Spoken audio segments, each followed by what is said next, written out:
আমার জীবনে আমি ব্যর্থ। একটু সুখ খুঁজতে অনেক দৌড়িয়েছি, কিন্তু আমি ব্যর্থ হয়ে ফিরে এসেছি দুঃখের কাছে। না পেরেছি আমার পরিস্থিতি কাউকে বোঝাতে, না পেরেছি সত্যিকারের কারো আপন হতে। রাতের বেলা শুয়ে শুয়ে ফ্যানের দিকে বারবার তাকাই, মনে হয় কি ঝুলে যাই। শুধুমাত্র পিছন ফিরে যখন তাকাই, সন্তানের মুখ ভেসে ওঠে। মনে হয় আমি মরে গেলে আমার এই সন্তানের কি হবে। শুধুমাত্র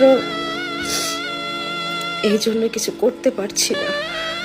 হ্যাঁ, আমার পরিস্থিতিটা এটাই।